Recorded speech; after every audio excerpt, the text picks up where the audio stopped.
Good evening, everybody.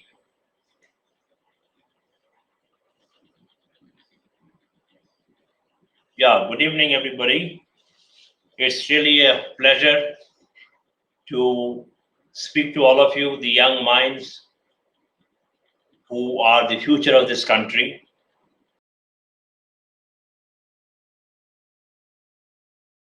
For giving all of us this opportunity and this platform to speak to you. Every year, almost 6 lakh students appear for GATE exams and different engineering exams with the expectation of securing a better future for all of them and the growth opportunity so that they can contribute in the nation building.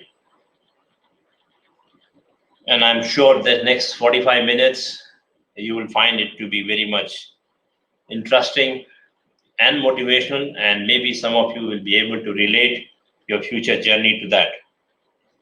So, well, gentlemen, the way I thought of to make this next 45 minutes very useful for all of you, to just give you a brief about my early life and the growth right from the schooling age to the college and then to the professional life in public sector, right up to the position of the chairman of GAIL. And then I would like to explain you what you can expect from the public sector in terms of public sector life, the future for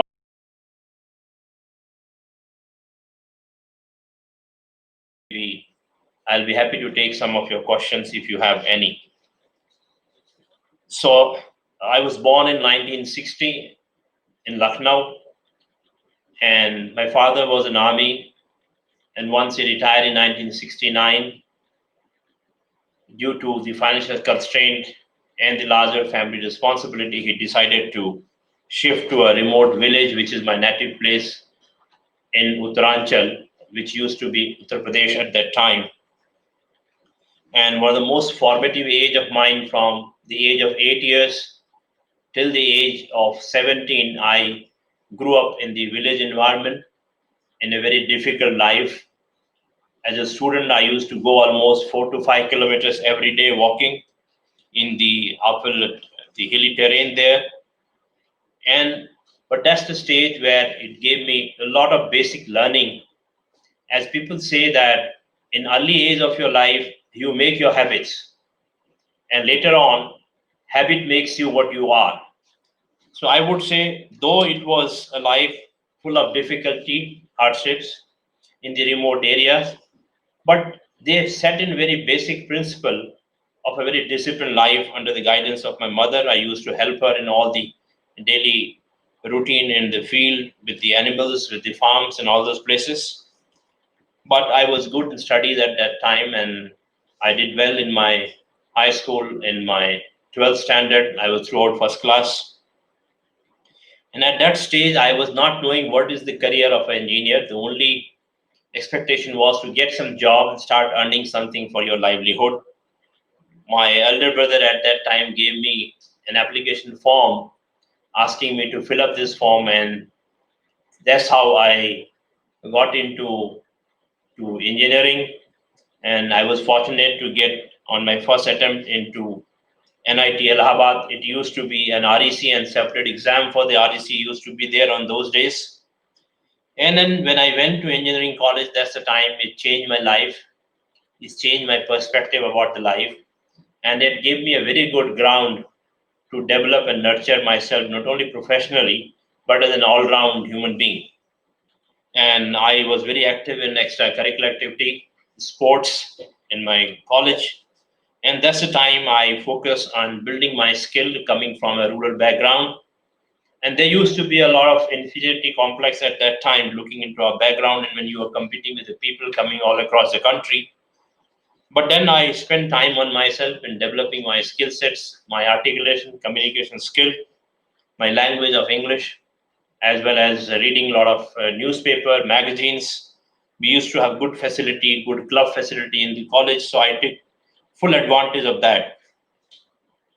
And as I said, looking into the financial hardship, The challenge was to get the job at the earliest. I was fortunate to have a couple of jobs in my hand during campus interview and later on directly also. So when I left the college, I had 5, 6 jobs. I tried one after other, but I didn't like them. The only choice and then the liking was where you get the highest salary. So I joined Goodyear, which was an American company at that time, the so-called MNC in those days. And then later on, I started appearing for different public sector exams. As you are having GATE now, during those days, we used to have separate exam for different public sectors. So I was selected for Coal India, Indian Oil Corporations, and ONGC. I joined IOC first, but I didn't like that job. I left it, and then I joined ONGC in 1982. And at that stage, I still remember my father told me a quote. I remember that Rolling Stone doesn't gather any mass, so stick to a place, adopt that place, start liking that place. And then that's how I started to ground myself in ONGC. But as luck could have, ultimately I again shifted to GAIL, and I was posted in ONGC headquarters in Dehradun. But at that stage, I was not liking that job in headquarters paperwork. So I requested for field transfer because my impression of engineer was who's working in field, learning with the equipment, setting up the projects, designing something, constructing something. So with that kind of mindset, I wanted to work in field. So I landed into Bombay High, and later on I was shifted to Baroda.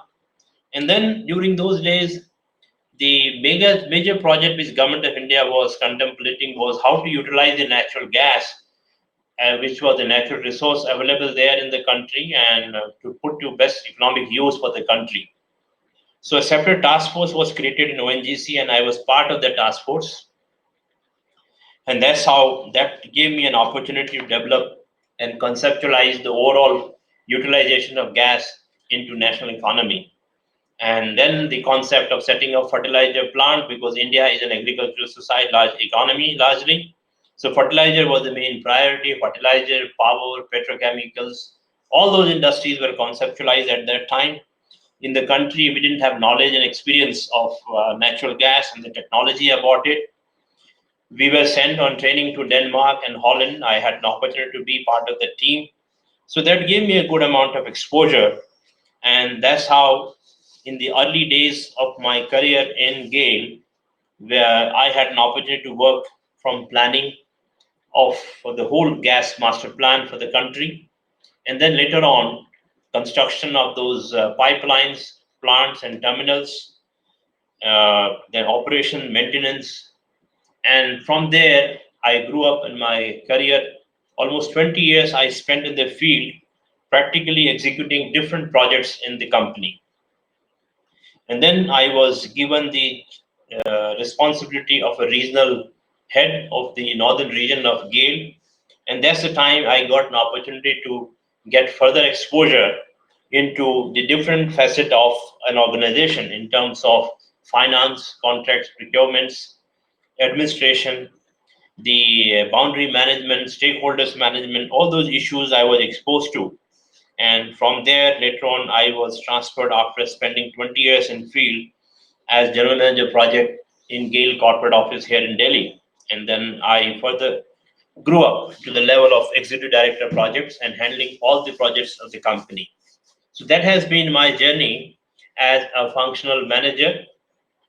In year 2007, I got an opportunity to apply for the post of director marketing, and I was selected director marketing. And further, I got an opportunity in 2009 to appear for the post of chairman, and I was selected as the chairman at the age of 49. Became the youngest chairman and remained the longest serving chairman when I retired last year. So in the position of chairman, it again gave me a different platform. The scope and landscape was much larger and bigger for me, and where I got exposure to deal with the different commercial and financial issues, policy formulation, the advocacy, corporate governance. But ultimately, what matters and what I learned is that it is the team which plays very critical and important role. So I devoted my time in developing the team, nurturing the young talent in the company, giving them a good platform to perform and demonstrate their ability and leadership ability, and ultimately develop the team and trust your team and support your team. And that's where it gave me a huge support, not only from my seniors in the government, but also from the team across GAIL. So with the support of complete team GAIL, I could really enjoy my 10 years tenure, and GAIL always has seen tremendous growth. And during this tenure, I was fortunate that the complete asset base of GAIL was increased 3 times. The turnover of the company increased by 3 times, the profit increased by 4 times, and it ultimately became a Maharatna company. And I feel professionally very satisfied when I demit the office. It was one of the major Maharatna company of the government of India, and the company has recorded a turnover of 76,000 crore, profit of 10,000 crore, zero debt, and almost 70,000 crore projects in hands approved under execution. So that has been my journey, and I believe at that stage that you have to be a team player. And if you are developing your team, the team is with you, you can achieve good amount of, you can achieve whatever you desire to. And I was fortunate to work with two different government with different work style. Of course, every government does their effort to develop the country, and it is only the style which matters, which differs from one government to the other government. I was fortunate to work with the four ministers directly, with 10 secretary to the government of India, 10 independent directors, and across the board, I got support from everybody. And I'm fortunate to share with you that all the decisions in the board which we took during the 10 years of my tenure were full consensus of the board. There have been difference of opinion. There has been a lack of understanding sometime, but at the end of the day, with the deliberations, with discussions, we could reach to a consensus, and it was completely a team play. And that's why I believe that the respect and the regard which you enjoy in the industry is cannot be demanded. It has to be commanded. You have to earn that. So you can earn this by being with the team, by working with the team.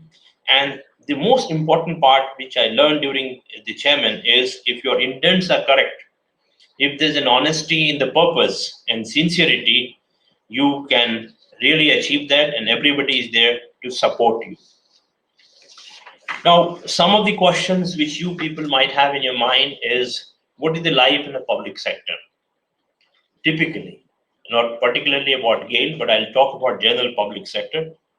And what are the challenges an engineer can face in the public sector?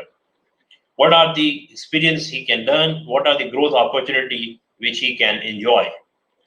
So if I, just to give you a broad public sector contour, uh, the if you see the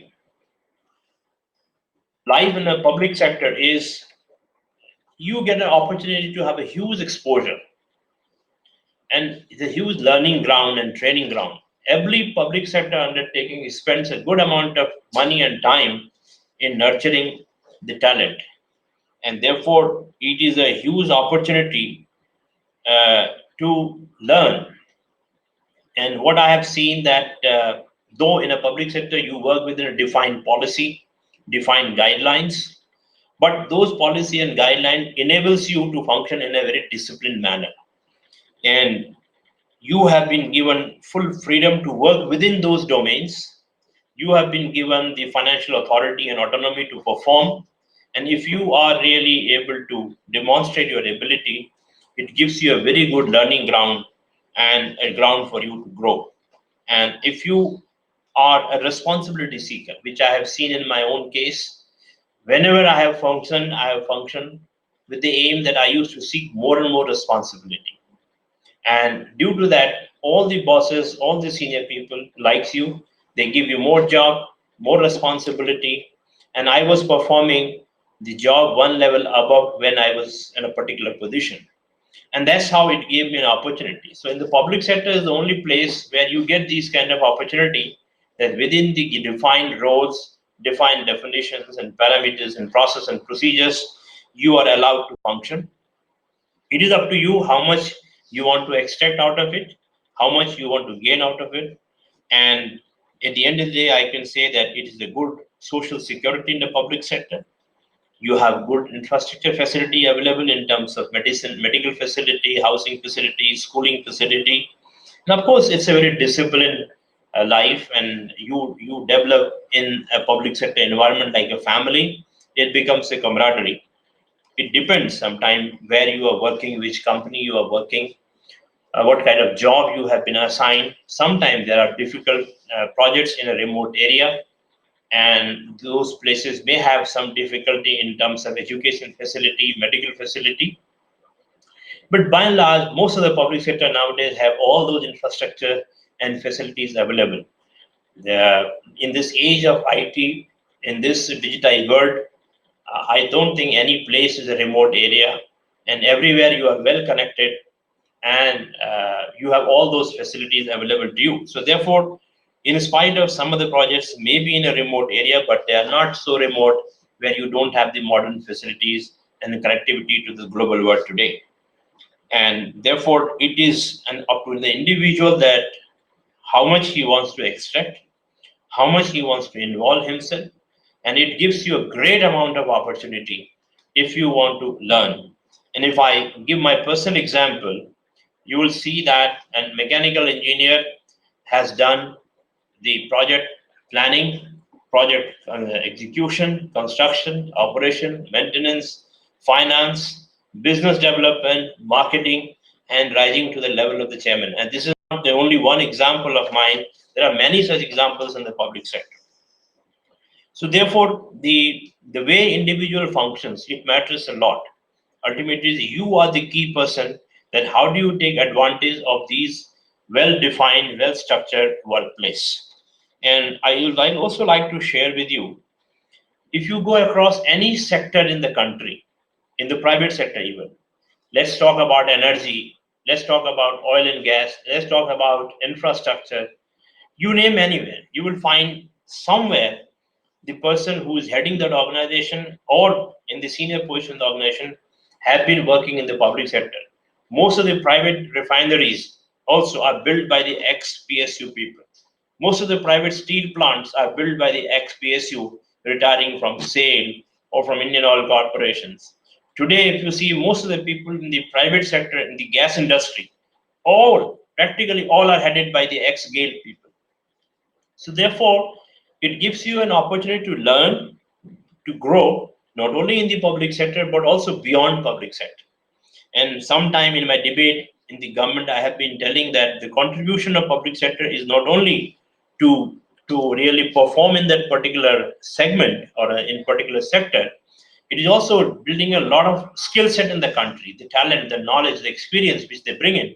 And ultimately, these are the national resource. And whether they work in the government sector or in the private sector, it offers you a great opportunity.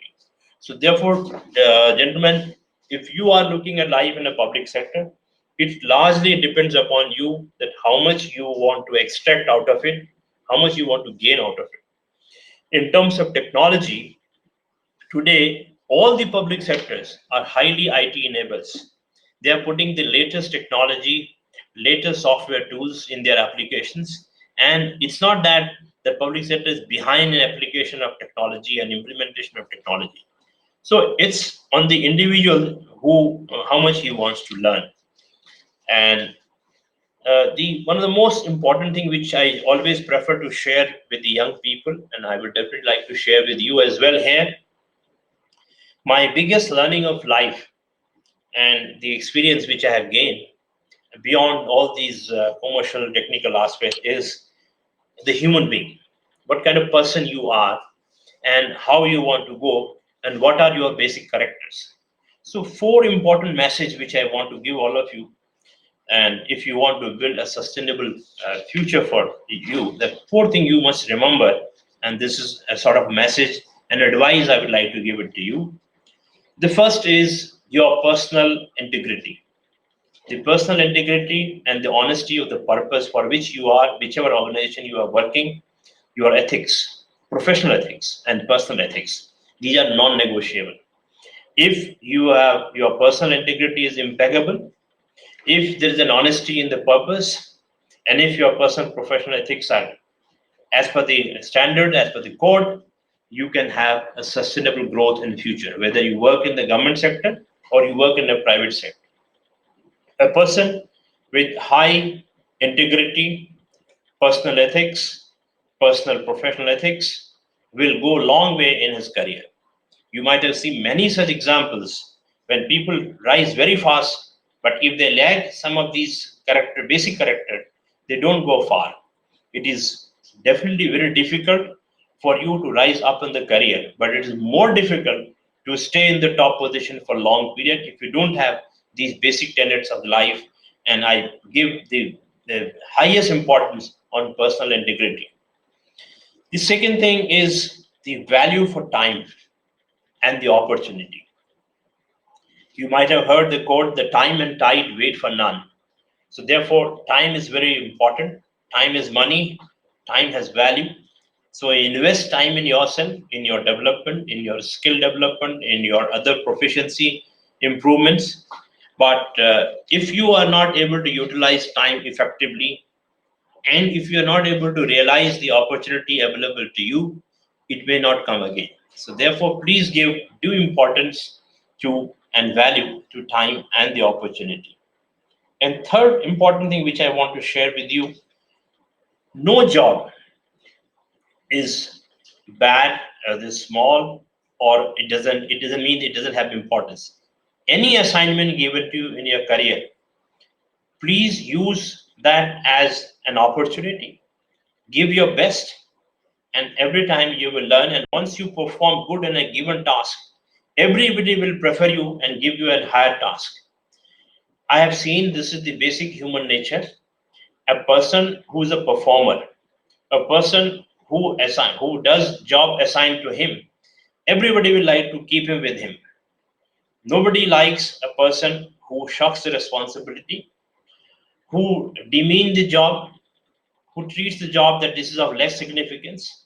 So therefore, any job, any assignment given to you, please do that with the full zeal, with full enthusiasm, with full ability of yours, rather than simply choosing a particular job and regarding a particular job. No job is a small job. It teaches you something or other in your life. And the last one which I wanted to share with you, that at every stage of your life, be a learning person. Unless you have the desire and that pain in your stomach that you want to learn new things, you want to develop yourself, you won't be able to go far out, because the rate of change which used to happen 30 years back, now the rate of change is much faster. At this stage of our life, I find that if I have to be relevant in the current time, I have to still study. Even after post retirement, I am doing some of the consultancy work.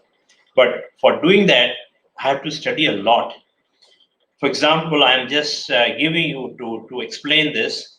I'm working on a hydrogen project. Now, it's an evolving technology, it's a new subject.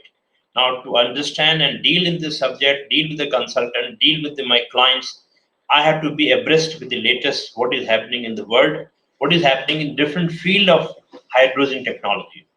So this is just an example to you. So during my tenure as a director or the chairman or as a general manager or as an ED, always I used to learn from the young people, because they are having the access and knowledge and information about the latest what is happening in the world. So they are your teacher. Similarly for you, at this stage, you all are the young aspirant. You must be having access to the latest information, what is happening in your relevant field. You must be reading it, but that doesn't mean that you know everything. So you need to have that kind of attitude and aptitude, that you have to keep learning every time, keep updating your knowledge and information. In today's time, when a lot of things are available in internet, rather than using internet time for other purposes, if you use them for your own, what do you call that, knowledge enhancement, exposing yourself to the different field, you will definitely be able to keep yourself not only abreast with the latest technology, but also you will be able to keep yourself relevant.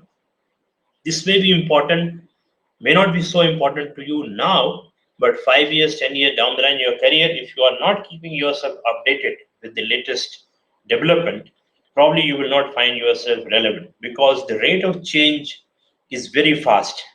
What it used to be 10 years back, it is changed now. Going further in the further down the line, next 5 years is going to be changing even faster than that, what we believe. So therefore, you must see that you are always in a learning mode. Whatever is your area of interest, wherever you want to go, whichever field you want to grow and develop yourself, you must develop this habit of keep on learning, keep on upgrading yourself. Now, some of the questions which I have with me is I would just like to take on these questions. The first question was about, with all the political parties changing around you, what challenges have you faced in your 10-year long stint as the CMD of GAIL? Well, gentlemen, I would not like to confine this only to a political party, but as I said earlier, that it is really difficult and challenging for you to grow in this competitive world. This world has become very, very competitive. So you have to struggle hard, you have to develop yourself, develop your skill sets, your leadership style, your ability, and of course, work hard along with those basic principles of impeccable integrity and other things. But as it is very hard to go up in the career, it is also equally very difficult to stay in the top of your career for long. And for that, as I said, some of those four principles which I explained to you will be very, very helpful for all of you in your time in future. So as a chairman of a large public sector undertaking, you have to manage all the stakeholders. So political party is one of the stakeholders. You have to deal with the public representative, parliamentary committee, host of the government body, regulatory body, governments, and nowadays media. Media is the one of the major stakeholder in any of the corporate worlds. You have to deal with them. So at the end of the day, you have government guidelines, you have company business plans, you have to align them. How do you align all the conflicting interests?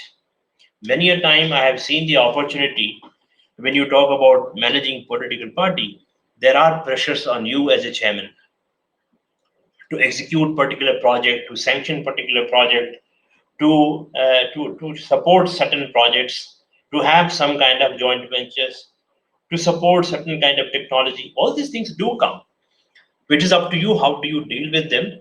As I said, if you have sincerity of the purpose, honesty and integrity, and you are well informed, you know your subject very well, you will be able to what you call bring a consensus in all these conflicting interests.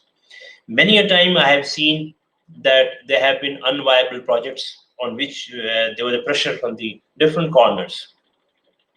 So rather than conflicting on that, if you are able to, if you suggest and if you enable, how do you make those projects, those schemes viable, meaningful, which is giving you, which are profitable for the organization, which are profitable for the society, which meets the government object and objective at large of all the stakeholder, then I think you are able to handle all these adversities. So the question is not only facing problem for a political group or a B political group, is basically aligning the objective of the government, aligning the objective of the company, and the larger stakeholder in a very transparent manner, where you should be always in a position to demonstrate your ability of bringing that consensus.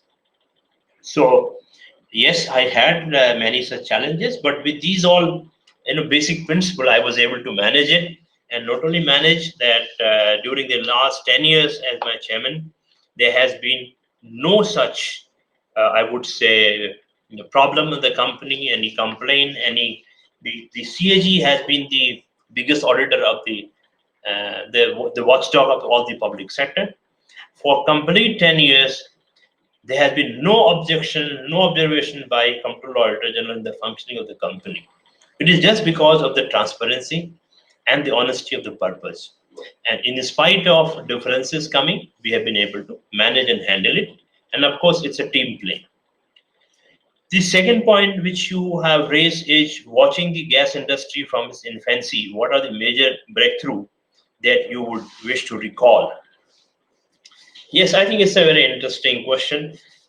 When I started my career way back in 1982, it was a big question mark in the government and all the government bodies that how do you utilize the natural gas towards the national economy. And today, the natural gas has become one of the most premier, not only fuel but a feedstock for different industry in the country, and it is contributing across the segment. So the first important landmark was when we executed the first mega gas pipeline project. Way back in 1984, it was a 10,000 crore project. And if you translate it today, 35 years, 37 years down the line, you can understand how much would be the cost of the project. So it used to be a mega project at that time. So that's the first thing which I would like to recall, that this project was executed in a most efficient manner. The second is when we further added gas value addition in terms of petrochemicals, in terms of LPG extraction, and there was a major policy and advocacy which came up is the natural gas utilization policy, so that each and every component of natural gas is being utilized in the most efficient and economical manner towards the national economy. So that's was the second major landmark. And third is consumerization of gas, I would call. That is when gas is going from the big industry to the small household. It's going into one scooter or a car.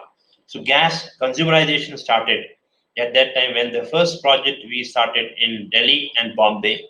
And today both these places, these companies are almost 20, 25,000 turnover. The market cap companies have been converted. And now this consumerization of gas has become a national phenomenon.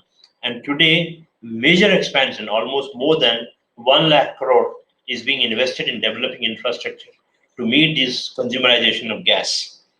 And the fourth one is with the development of technology and all that, gas coming in the liquefied form in the country. And many of you who are engineer will understand, especially the chemical engineer, when gas is cooled to a particular temperature, it gets converted into liquid. So how do you bring gas as a liquid and supply it in a most efficient manner? And during this whole transformation, the scale of the projects, the amount of efficiency which has brought in, and the invent of technology, there has been a huge shift. So therefore, I would definitely like to recall how the whole gas sector has developed.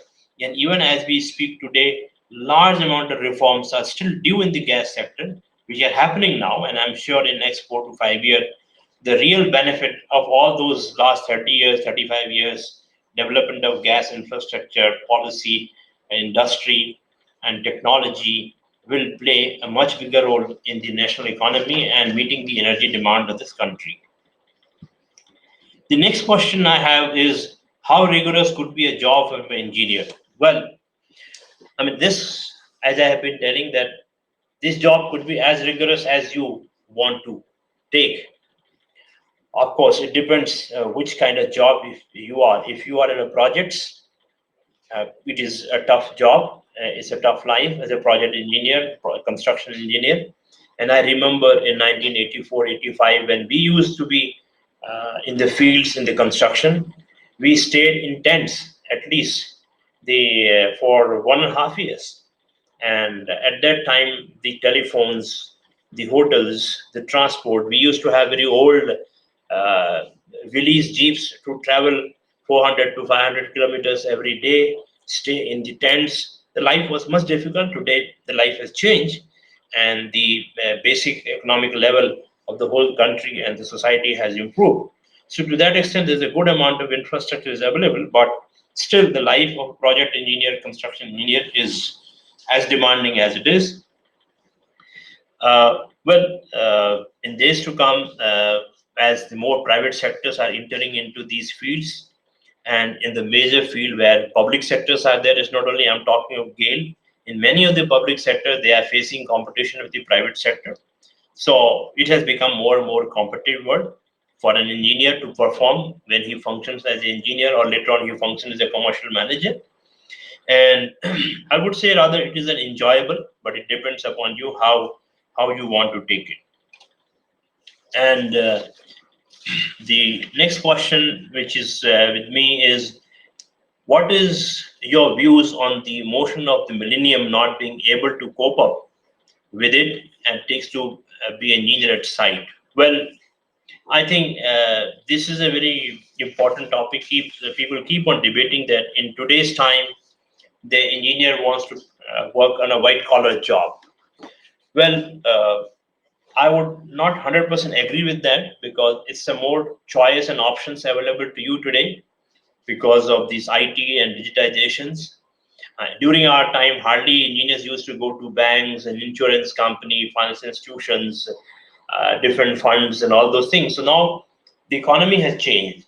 So therefore, there are more opportunity, and people prefer to go to those places. Nevertheless, my advice and suggestion would be that given an opportunity, unless you work with your own hands, if you don't soil your hands and feet, you won't be able to learn more. So if you do a job with your own hand, even if it is whether it is a construction job or a plant job or a factory job or an IT job, whatever it is, if you work with your own hand, it gives you more confidence, and it makes you more, I would say, a confident manager tomorrow in days to come in future. When you rise up in your career, if you have done a field assignments, field job, it will definitely take you long. And it is not only a technical knowledge. When you work in the field, that's the stage you start working as a leader, because there are unknown challenges which you face. If you work in a confined office environment, you have a given desk, given assignments, and you work within that limited domain. But when you work in the field, whether it is a factory or a plant or a project, you come across various unknown things. And then it exposes you to something like a young child, if he is thrown in a water pool, he starts learning how to swim. So it is something like that. So therefore, if you have, if you really given an opportunity, try to exploit and try to learn as far as more as you can, and that will give you more and more comfort in days to come.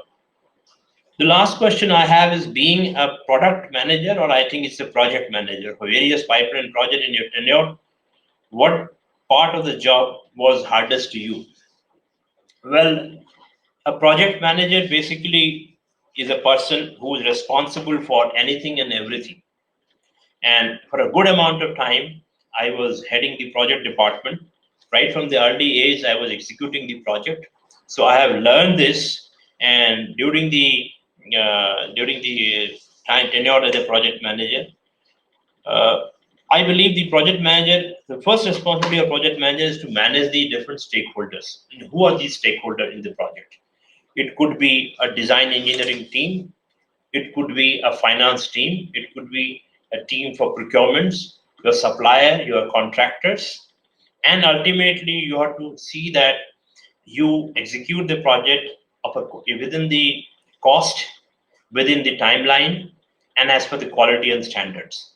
So you have to converse everybody to meet all these objectives. So this is the job of a project manager. But beyond that, for executing any project, what you need land, you need power, and you need the financial and physical resources. So in that, I think in the context of our country, and it's not only our country, everywhere, the land management has become more and more difficult, as there is a pressure in the land and water and air for executing any projects. The demand for land and land acquisition, land management, and managing with the landowners and landholders has become very, very difficult. So this is one of the most hardest piece in today's time. It used to be difficult earlier days also, but it is becoming more difficult nowadays.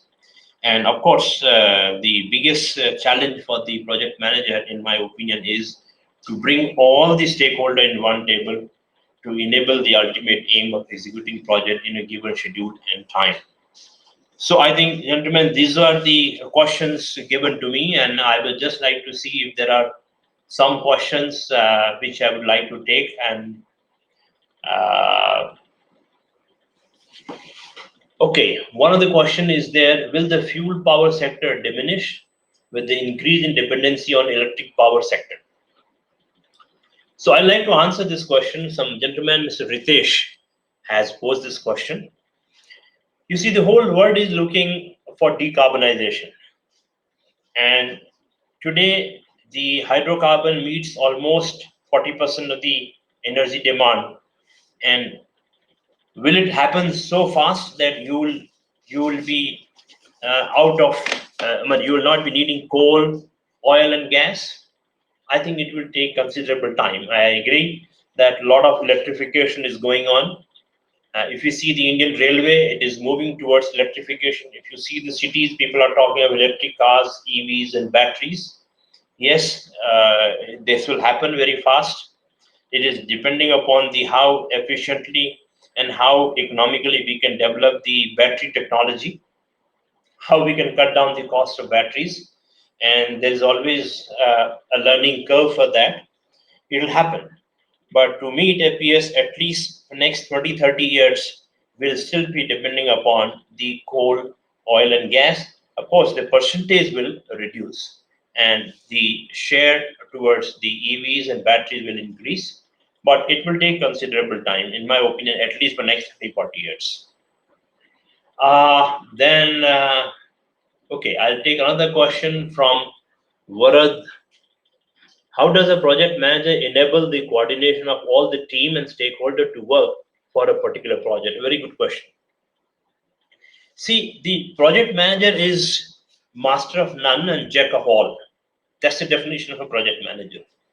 A project manager, first of all, has to be a good team worker, as he has to work with a different stakeholder.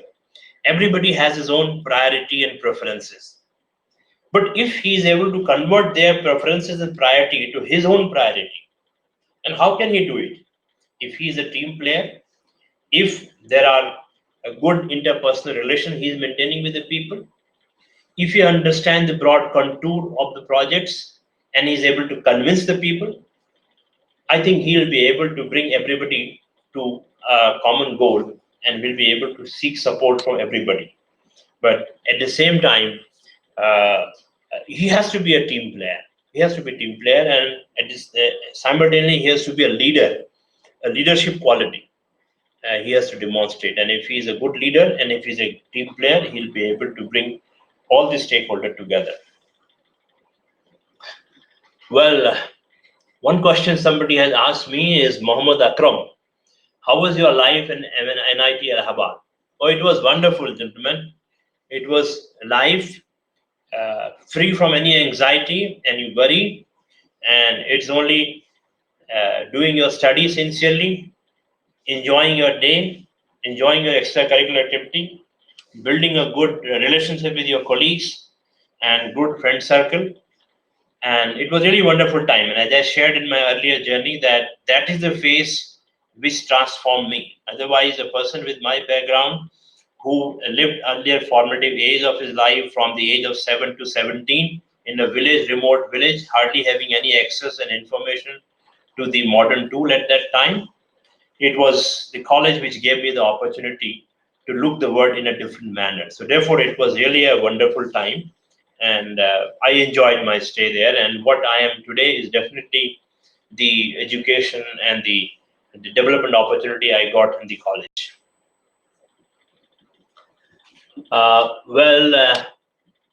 So I will just like to take one question that somebody is saying,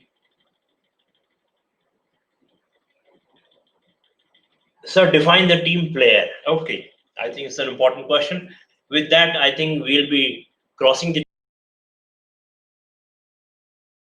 player is somebody who understands the style of functioning of his peer group, somebody who understands the expectation of his senior, somebody who is able to maintain a good interpersonal relationship, somebody who respects the views and the approach of other players also. So it's basically an interpersonal relationship. A team player doesn't mean he has to only deal with his subordinate, he has to deal with his seniors, he has to deal with his peer, and ultimately it is attitude.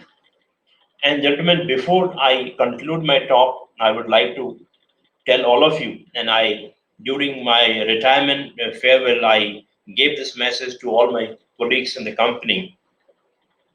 What is life? At the end of the life, you want a good career, good health, good relationship, reasonable amount of money. But the biggest thing what gives you happiness is, are you a good human being? You should be, as you said, somebody asked me what takes you a team player. You should be a good human being. You must help the person who is in need. You must rise to the occasion if somebody needs your help. You must have compassion. You must have love and affection. You must have care and protection to your subordinate. Whatever position you are, sometimes you are a subordinate, sometimes you are a senior. You must have those characteristics in you, and which are defined as a good human being. If you are not a good human being, you cannot go long up in your career. You may become 2 level, 3 level, 4 level, you may rise up in the career. But if you're not a good human being, it will not take you far off. And at the end of your career, it will not give you happiness. So therefore, my advice to all of you would be, be a good human being. And the last piece of advice, since this is the group of, I think, largely GATE aspirants, what I have seen in the engineer, they lack sometime in their career, in mid career, is lack of knowledge, financial words, the commercial knowledge, and the financial knowledge. So try to give some exposure to yourself, because ultimately, what an engineer is, he creates, he gives a concept, he develops a projects, he executes a projects, and he delivers certain outputs. And the output has to be in terms of betterment of the society, in terms of better economic return on the investments. So therefore, the understanding of the financial world, understanding of finance as a subject is very, very important. So I would like to suggest all of you that, given the opportunity, as and when you grow up in your career, try to have some understanding of the finance, because ultimately that will help you along in days to come.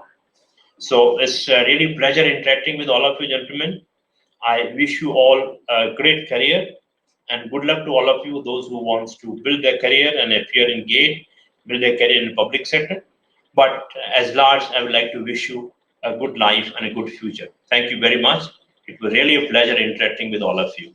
Thank you. Wish you all good luck and God bless you.